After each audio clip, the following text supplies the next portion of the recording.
Hello and welcome to all of you in geography class.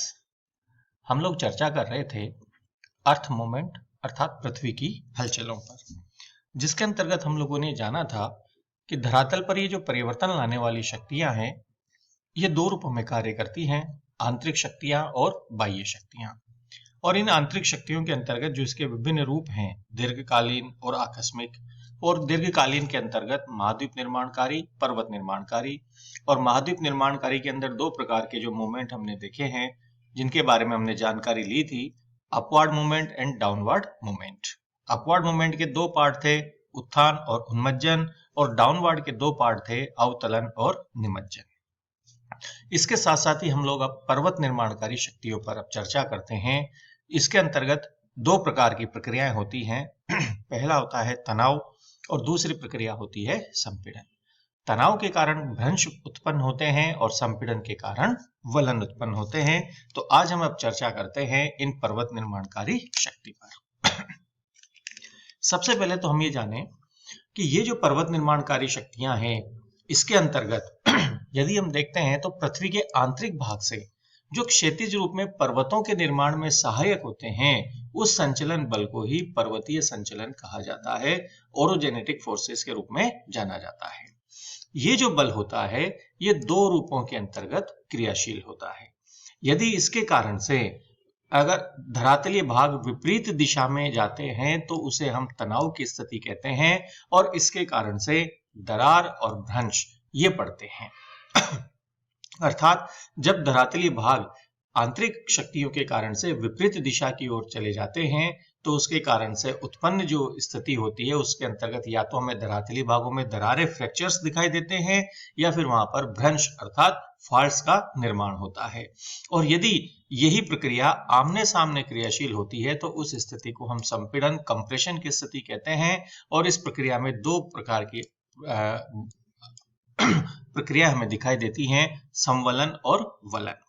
तो इनके बारे में हम अब चर्चा करते हैं। तो आज हम अब सबसे पहले चर्चा करते हैं फॉल्ट पर।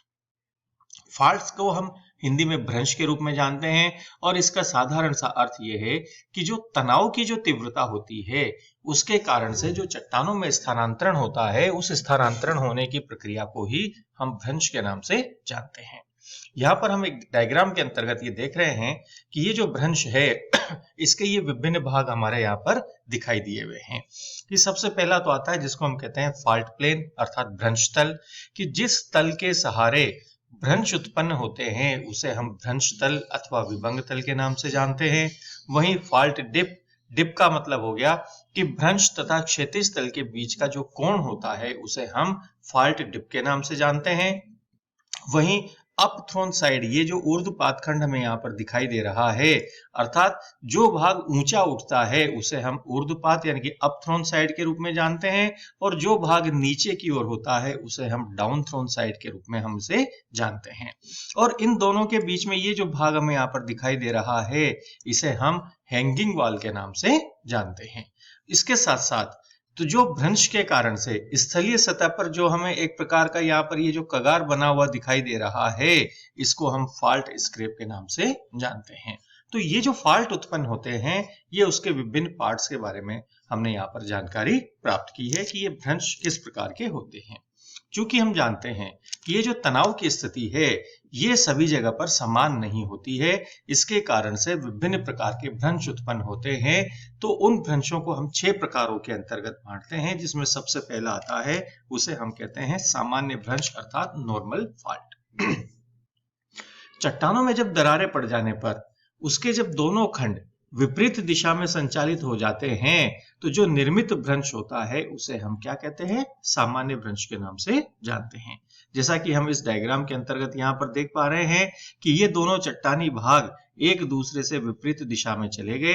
तो एक भाग तो ये अप थ्रोन साइड के रूप में, एक डाउन थ्रोन साइड के रूप में है, ये भाग लटकती दीवार के रूप में है, और ये भाग स्ट्राइक और उसके रूप में यहाँ पर जो एंगल बना हुआ होता है उसको हम स्ट्राइक के रूप में जानते हैं, और ये वाला पार्ट जो होता है उसे हम भ्रंश कगार के रूप में जानते हैं। तो ये जो भ्रंश यहाँ पर बना है इसे हम कहते हैं सामान्य भ्रंश। दूसरे प्रकार का जो भ्रंश आता है उसको हम कहते हैं रिवर्स फॉल्ट यहाँ पर हम इस रूप में भी इसको हम देख सकते हैं कि ये नॉर्मल फॉल्ट किस रूप में बना हुआ है। दूसरा जो भाग आता है उसको हम कहते हैं रिवर्स फॉल्ट, अर्थात चट्टानों में दरार पड़ जाने पर जब उसके दोनों खंड एक दूसरे की ओर खिसकते हैं तो जो निर्मित भ्रंश होता है उसे हम व्युत्क्रम भ्रंश कहते हैं, और इसके अंतर्गत चट्टान का एक खंड दूसरे पर चढ़ जाता है। इसे हम आरूढ़ भ्रंश के नाम से, थ्रस्ट फॉल्ट के नाम से भी जानते हैं। तो ये दूसरे प्रकार का भ्रंश है जिसका नाम है रिवर्स फॉल्ट। यहाँ पर हम इस एनिमेशन के द्वारा भी इसको समझ पा रहे हैं कि जब दोनों भाग आते हैं एक दूसरे की ओर तो एक भाग दूसरे पर ऊपर की ओर चढ़ जाता है, तो उसे इस कारण से हम इसे आरूढ़ भ्रंश के नाम से भी जानते हैं।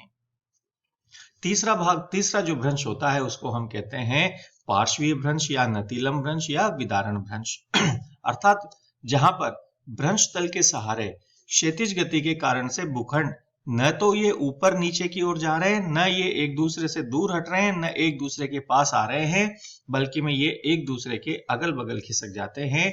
तो उसके कारण से जो भ्रंश बनता है उस भ्रंश को ही हम लेटरल या स्ट्राइक स्लिप फॉल्ट के रूप में या विदारण भ्रंश टियर फॉल्ट के रूप में हम उसे जानते हैं।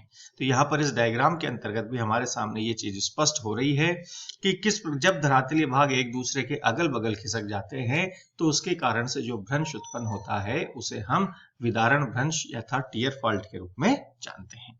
चौथा जो भाग आता है उसको हम कहते हैं स्टेप या टेरेस फॉल्ट, अर्थात सीढ़ी नुमा भ्रंश, कि जब किसी क्षेत्र के अंतर्गत कई सारी समानांतर दरारें पड़ जाती हैं और उन दरारों के बीच में उनके उठने या धंसने की दिशा अगर एक ही होती है तो उसे हम सीढ़ी नुमा या सोपानी भ्रंश के रूप में जानते हैं। जैसे कोई धरातलीय भाग इस रूप में है और फिर एक दूसरा भाग वापस इसी दिशा के अंतर्गत ऊपर उठे और फिर वापस से एक और भाग इसी दिशा में ऊपर उठे, तो ये जो इस प्रकार से जो बना हुआ भ्रंश है इसे हम सीढ़ी नुमा कहते हैं। या फिर इनके धंसने की दिशा एक ही हो तो उस प्रकार से बने हुए भ्रंश को भी हम सीढ़ी नुमा भ्रंश के नाम से जानते हैं। अगले जो प्रकार का भ्रंश आता है उसको हम कहते हैं रिफ्ट वैली या ट्रफ फॉल्ट अर्थात द्रोणी भ्रंश, कि जब दो सामान्य भूखंडों का जो मध्य वाला भाग है वो नीचे की ओर धंस जाता है तो इस प्रकार के भ्रंश का निर्माण होता है। हम यहाँ पर देख रहे हैं कि जब किसी समानांतर भाग में इस प्रकार से दरारें पड़ जाती हैं और बीच वाला भाग, अगल बगल वाले भाग, ये भाग और ये भाग तो अपनी जगह पर स्थिर रहे और बीच वाला भाग अंदर की ओर चला जाता है, तो उस प्रकार से बनने वाले भ्रंश को हम द्रोणी भ्रंश के नाम से जानते हैं। अब इसके अंदर का दो स्थितियां होती है कि यदि दो भ्रंश रेखाओं के बीच का भाग नीचे धंस जाए और अगल बगल वाले भाग स्थिर रहें, जैसा कि हम यहाँ पर ये देख रहे हैं कि जैसे उदाहरण के तौर पर ये एक चट्टानी भाग है और ये दो चट्टानी भागों के बीच वाला भाग नीचे चला गया और ये दोनों भाग अपनी जगह पर स्थिर रहे, तो इस प्रकार से बनने वाले भ्रंश को हम द्रोणी भ्रंश के नाम से जानते हैं। इसमें एक और स्थिति होती है कि यदि बीच वाला जो भाग है वो तो अपनी जगह पर स्थिर रह जाए, बीच वाला भाग तो अपनी जगह पर स्थिर रह जाए, लेकिन अगल बगल वाले भाग यदि ऊपर उठ जाते हैं इस प्रकार से, तब भी इसी प्रकार की प्रक्रिया से जो बनती आकृति उसे भी हम भ्रंश के नाम से ही, द्रोणी भ्रंश के नाम से ही जानते हैं। इस प्रकार से तो ये दो प्रकार की इसके अंतर्गत स्थितियां होती है कि यदि अगल बगल वाले भाग अपनी जगह पर स्थिर रहे और बीच वाला भाग नीचे की ओर धंस जाए, तो उस प्रकार से बनने वाले द्रोणी भ्रंश से रिफ्ट घाटी अथवा ग्राबेन का निर्माण होता है और राइन नदी की घाटी, जॉर्डन घाटी, नर्मदा, दामोदर नदी की घाटियां जो हैं वो इस प्रकार के भ्रंश घाटी के अंतर्गत ही प्रवाहित होती है। वहीं जब दो भ्रंश रेखाओं के बीच का भाग तो अपनी जगह पर स्थिर रहे और अगल बगल वाले भाग ऊपर उठ जाते हैं, तो बनने वाले द्रोणी भ्रंश को हम रैंप वैली के नाम से जानते हैं और ब्रह्मपुत्र नदी की जो घाटी है वो इसका एक उदाहरण है। तो इस रूप में हमने यहाँ पर देखा कि ये जो पांचवें प्रकार के भ्रंश के अंतर्गत भी दो स्थितियां हमें यहाँ पर दिखाई देती है। और ये जो छठे प्रकार का भ्रंश आता है जिसको कि हम ब्लॉक माउंटेन या कटक भ्रंश के नाम से जानते हैं, तो इसके अंतर्गत द्रोणी भ्रंश के विपरीत स्थिति इसके अंतर्गत हमारे को दिखाई देती है। इस एनिमेशन के माध्यम से हम समझने की कोशिश करें कि किस प्रकार से इसके अंतर्गत हमें प्रक्रिया होती हुई दिखाई दे रही है। इसमें हम देख रहे हैं कि अगल बगल वाले भाग अपनी जगह पर स्थिर हैं और बीच वाला भाग ऊपर की ओर उठ जाता है तो बनने वाला जो भ्रंश होता है उसको हम कटक भ्रंश के नाम से जानते हैं। इसके अंतर्गत भी दो प्रकार की स्थितियां होती हैं।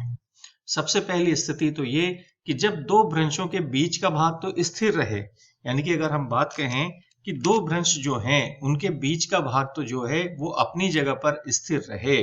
जैसे मान लीजिए उदाहरण के तौर पर हम यहाँ पर एक स्केच डायग्राम के द्वारा इसको समझने का प्रयास करते हैं। ये एक कोई धरातलीय भाग है और ये कोई दूसरा धरातलीय भाग है। ये दोनों भाग तो क्या है, ये दोनों भाग जो हैं दोनों किनारे तो स्थिर हैं, लेकिन बीच वाला भाग यदि इनका ऊपर की ओर उठ जाता है, इस प्रकार से ये बीच वाला भाग ऊपर की ओर उठ गया, तो उस दौरान बनने वाले भ्रंश को भी हम कटक भ्रंश के रूप में जानते हैं। लेकिन इस प्रकार के भ्रंश को हम होस्ट पर्वत के रूप में या होस्ट के रूप में भी हम इसे जानते हैं। और यदि बीच वाला भाग अपनी जगह पर स्थिर रह जाए और अगल बगल वाले भाग जो हैं वो इस प्रकार से नीचे की ओर धंस जाते हैं, यहाँ पर इस प्रकार से ये भाग और ये भाग दोनों नीचे की ओर धंस गए, तो उसके कारण से भी कटक भ्रंश का निर्माण होता है। तो इस प्रकार से बनने वाले पर्वत को हम ब्लॉक पर्वत के रूप में जानते हैं। और ये सतपुड़ा, ब्लैक फॉरेस्ट, ये जो हैं ये इसके एक उदाहरण हैं। तो यहाँ पर हम इस डायग्राम के द्वारा भी हम देख रहे हैं कि किस प्रकार से हमें ये प्रक्रिया दिखाई दे रही है। तो ये जो होस्ट पर्वत है जिसके अंतर्गत क्या हो रहा है, यहाँ पर हम देखें कि बीच वाला भाग जो है ये ऊपर उठ गया और ये अगल बगल वाले भाग अपनी जगह पर हैं, तो बनने वाले माउंटेन को हम क्या कहेंगे, होस्ट पर्वत के रूप में जानते हैं। तो इस प्रकार से हमने आज ये जाना कि ये जो 6 प्रकार के भ्रंश हैं, चाहे वो सामान्य भ्रंश हो, चाहे वो व्युत्क्रम भ्रंश हो या विदारण भ्रंश हो, सीढ़ी नुमा भ्रंश हो, द्रोणी भ्रंश हो या कटक भ्रंश हो, इन सबके निर्माण प्रक्रिया के बारे में हमने यहाँ पर जानकारी प्राप्त की है। तो ये तो बात हमने की है भ्रंश के कारण से, जो कि तनाव के कारण से हमें यहाँ पर दिखाई देता है। अब इसके बाद में हम हमारे अगली क्लास के अंदर चर्चा करेंगे वलन पर, और वलन जो है वो 10 प्रकार के होते हैं। उन 10 प्रकारों पर हम अब हमारे अगले वीडियो के अंदर चर्चा करेंगे। आप इसी प्रकार हमारे साथ कंटिन्यू रहिएगा। Thank you very much.